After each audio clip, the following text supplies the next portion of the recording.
Today's story is about a man who became a chef completely by mistake. It's a funny, surprising, and heartwarming story about how one small misunderstanding turned into an unforgettable day in the kitchen. It was one of those mornings when everything goes wrong from the very beginning. My alarm didn't ring, and I woke up 30 minutes late. The sun was already high in the sky, and I could hear the busy sounds of the street outside. I jumped out of bed in panic, realizing that I had only 15 minutes to get ready for work. Still half asleep, I ran to the kitchen to make a quick breakfast. Just some eggs and toast, I thought. How hard could that be? I turned on the stove, grabbed the first egg from the fridge, and cracked it, or at least tried to. The egg somehow slipped from my hand and splashed on the floor. I sighed, cleaned it up quickly, and tried again. The second egg actually made it into the pan, but I got distracted by my phone buzzing on the counter.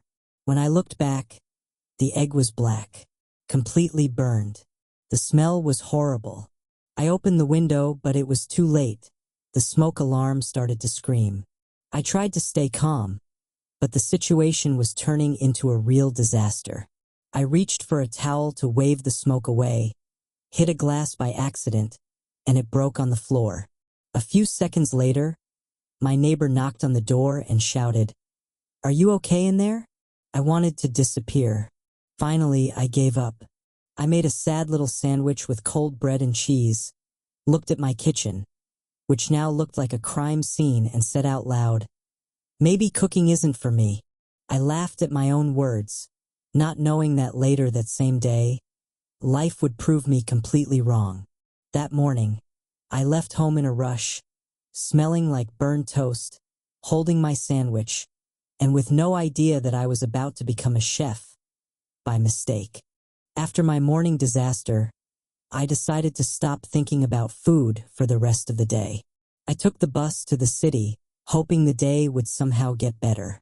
My plan was simple: go to the office, finish my work early, and maybe order pizza for dinner. Something that didn't require me to cook or clean. When I arrived downtown, the streets were unusually busy. There was some kind of food festival happening. Tents, food trucks, and delicious smells were everywhere. People were laughing, eating, and taking pictures. I tried to walk past quickly, but one of the organizers stopped me. "Hey, are you the new chef from the agency?" he asked, holding a clipboard. I froze. "Chef? Me?" I said, pointing to myself. "Yes, you," he said, checking his list. "You're supposed to be here for the Cook and Smile restaurant. They said a new temporary chef was coming for today's event."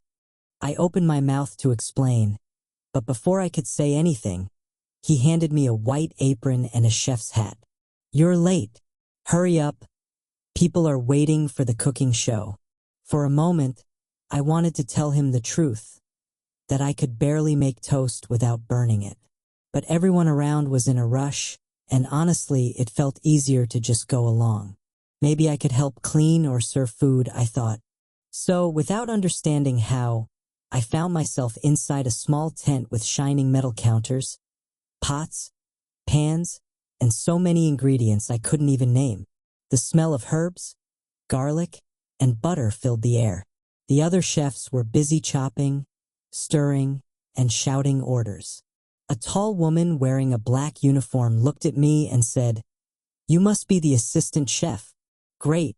Start with the sauce. Garlic, onion, tomato, go." My brain stopped working. "Sauce," I repeated. "Yes, sauce. Quickly," she yelled, tossing me a knife.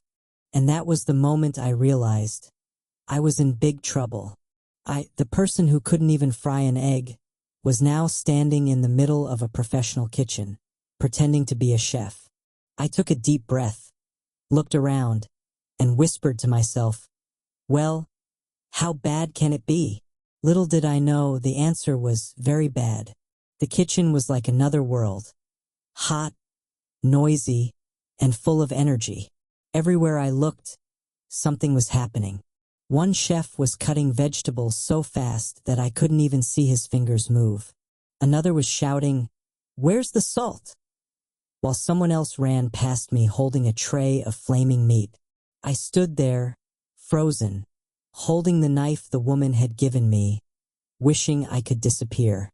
I looked down at the counter in front of me.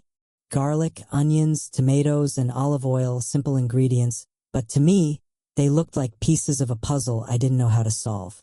I tried to remember how I'd seen people cook on YouTube. "Okay," I whispered. "Step 1. Cut the onions." The problem was, I had no idea how to hold the knife properly. The first onion rolled off the table and hit the floor. I picked it up quickly and looked around.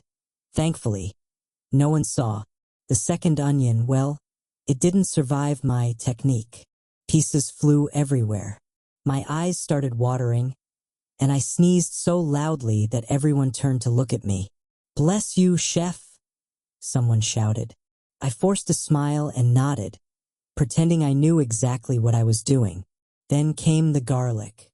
I crushed it with the side of the knife like I'd seen in videos, but I hit too hard, and the garlic shot across the table like a bullet. The chef next to me raised an eyebrow but said nothing.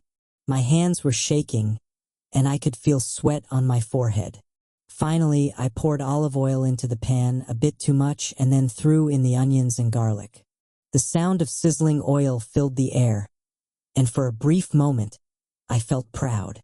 Hey, I thought, maybe I'm not that bad. But that moment didn't last long. The woman in black came back and tasted the sauce. She frowned. "Too salty," she said. "Fix it. Fix it." I repeated, completely clueless.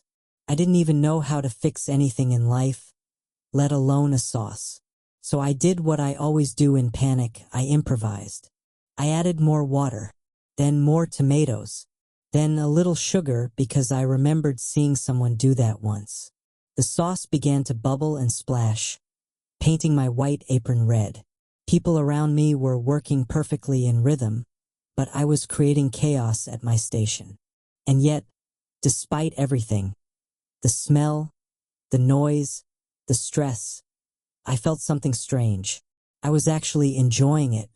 For the first time in my life, I wasn't thinking about work or deadlines or anything else. I was just in the moment. Of course, that peaceful feeling didn't last long, because just as I started to think I might survive this day, something unexpected happened. Something that would turn my cooking disaster into total chaos. The trouble started quietly. My pan was bubbling happily, the sauce thick and red. For a moment, I even thought it smelled good. The woman in black had walked away to check another station, and I felt a small wave of relief. Maybe I could actually pull this off. Maybe no one would find out I wasn't really a chef. But then I noticed something strange. The sauce was rising, slowly at first, then faster. It began to bubble like a volcano ready to erupt. Panicked. "Oh," I whispered, grabbing a spoon to stir it. But instead of calming down, the sauce exploded upward with a loud pop. Red sauce flew through the air like fireworks. It landed on the counters, on the floor, and unfortunately on the head chef's white jacket. Everyone froze for a moment. The kitchen went silent. You could hear the sound of a single tomato slice sliding down the wall. The head chef, a serious-looking man with a mustache, turned slowly to face me. His expression was something between anger and disbelief. "What," he said quietly, "was that?" My mouth went dry. "It's a new recipe," I said weakly. "Experimental sauce." Someone in the back laughed, and the whole kitchen burst into giggles. Even the serious chef couldn't hide a small smile. But then he looked at the sauce on his jacket again and frowned. "Clean this up," he shouted. I nodded quickly, grabbing paper towels and trying to wipe the mess. The problem was, every time I wiped one spot, the sauce spread even more. I slipped on a wet patch of floor and almost fell into a tray of spaghetti. People were watching me like I was part of some comedy show. Just when I thought things couldn't get any worse, the woman in black returned. She looked at the chaos, the sauce explosion, the red-stained walls, and my terrified face, and said, "We're serving this in 5 minutes. Can you fix it? Fix it." I repeated again my new favorite word of the day. She crossed her arms. "Yes, add something. Make it taste good. Surprise me." I stared at the half-empty pot and took a deep breath. I had no idea what I was doing, but something inside me said, "Just try." So I started throwing things in. A bit of butter, a pinch of pepper, some herbs that smelled nice, and why not a drop of lemon juice. The smell began to change. It actually smelled good. I tasted it carefully and was shocked. It wasn't perfect, but it was surprisingly okay. 5 minutes later, the dish went out to the customers. I waited nervously by the door, expecting screams or complaints, but instead I heard clapping. Someone shouted, "This sauce is amazing." The woman in black turned to me, eyes wide. "What did you do?" she asked. I shrugged. "I fixed it." For the first time that day, I smiled for real. Maybe, just maybe, my disaster had turned into something delicious. But I had no idea that the biggest surprise of the day was still waiting for me. The applause from the customers didn't stop. People were smiling, taking photos of their plates, and even asking to meet the new chef. I stood in the back of the kitchen, still holding my spoon like a weapon, completely shocked. The woman in black came closer and whispered, "I don't know what you did, but they love it." I laughed nervously. "Are you sure they're eating my sauce?" She nodded, smiling for the first time that day. "Apparently, your experimental recipe is a hit." Before I could say anything, the head chef walked over. His white jacket was still stained with red, but he looked calm now. "So," he said, crossing his arms, "you made the sauce that everyone's talking about?" I swallowed hard. Yes, I think so, but it was kind of an accident." He studied me for a moment, then burst out laughing. "That's how the best recipes are born. By accident. You've got talent, my friend." "Talent," I repeated, not sure whether to laugh or faint. He clapped me on the shoulder. "We could use someone like you here. Ever thought about working in a kitchen full-time?" I blinked. To be honest, this morning I burned my breakfast. The whole kitchen laughed again. One of the younger cooks said, "Well, at least you've improved since then." The rest of the day felt unreal. I helped serve dishes, talked to customers, and even took photos with people who thought I was a real chef. One woman asked for my secret ingredient. I smiled and said, "Confidence," and a little bit of panic. By the end of the event, the restaurant owner came over to thank everyone. "Special thanks to our new guest chef," he said, pointing to me. "His creativity brought something new to our menu today." Everyone clapped again. I stood there, speechless, covered in tomato stains, but happier than I had been in a long time. Somehow, a morning full of mistakes had turned into a day of success. I couldn't explain how it happened, but maybe that was the beauty of it. As the crowd started to leave, the head chef said, "Come back tomorrow. We can teach you some real recipes." I smiled, still half in disbelief. "We'll see," I said. "But next time, maybe I'll start with breakfast first." That night, as I walked home with the smell of sauce still on my clothes, I couldn't help but laugh. I had started the day as the worst cook in the city, and ended it as chef by mistake. When I finally got home that evening, my apartment still smelled faintly of burnt eggs from the morning. I looked around at my messy kitchen.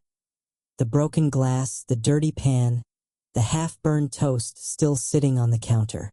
For a moment, I just stood there and laughed. It was strange. A few hours earlier, this very kitchen had made me feel like a failure. I couldn't even cook breakfast without causing a disaster. But now, after everything that had happened, I saw it differently. Cooking wasn't just about being perfect. It was about trying, failing, and still having the courage to continue. I decided to make something simple before going to bed, pasta with tomato sauce. Normally, I would have ordered takeout, but tonight I felt different. I wanted to cook. Slowly and carefully, I boiled the pasta, chopped some garlic, and opened a can of tomatoes. This time, nothing burned. Nothing exploded. When I tasted my sauce, it wasn't amazing, but it was mine. I sat at the table, eating in silence, smiling at the thought that maybe, deep down, I had become a chef.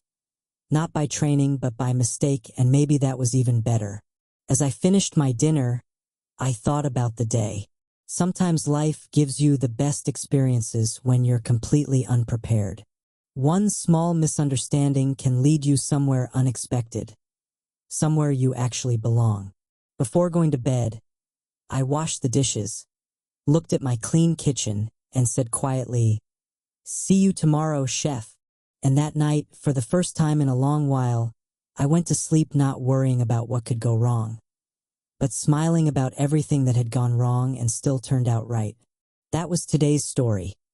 A day full of mistakes, surprises, and laughter. I hope you enjoyed listening and maybe even learned a little English along the way. If you like this story, don't forget to subscribe to Daily English Academy for more fun and easy English stories every week. Share your thoughts in the comments. I'd love to know what you think and if something like this ever happened to you. See you in the next story.